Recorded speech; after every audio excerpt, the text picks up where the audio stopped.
beidzot ir pārvarēts tas neveiksmu periods un viss iznāca super. Es esmu ļoti priecīgs par savu 2. vietu Latvijā un arī 3. vietu EDC.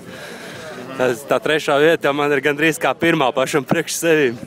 Vairāk laikam Motrel patīk. Ļoti labs no muguras brauciens. 2. kad brauc aiz viņu, tad likās, ka baigi tuvi ir iemetiens gandrīz jau čurni līdz kontaktam, bet bija baigi forši pašam patīkāt.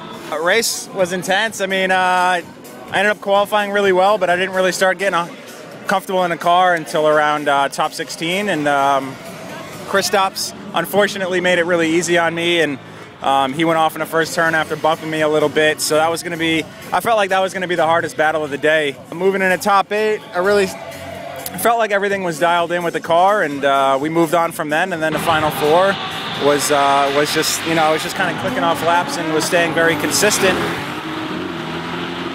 To the finals, kind of waiting a while for him to jump in a new car, and me, I just played a little head games with me, and then him jumping in a new car. I already had notes for him being in his other car, so I didn't know how he was going to run. So I unfortunately made a small mistake and ran up on the outside of the track and hit the cones, and that was pretty much it. Walking away with 2nd place. I'm extremely happy. My first time in Latvia at the track, and yeah, I mean, I can't complain about anything. I'm drinking champagne right now. I go party with the team tonight. Emocijas, woohoo! Tas ir mans emocijas. Es domāju, ka visa tā diena, viņa bija kaut kā tāda sakārtojusies, ka es kaut kā jūtu, ka tā ir mana diena.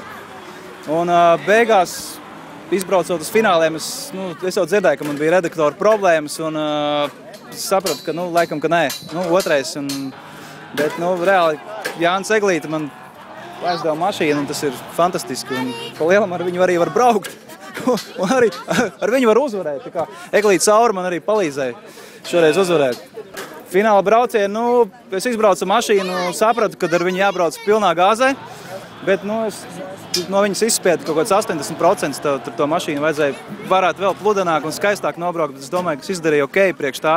Jūtos tiešām fantastiski un diena izdevās.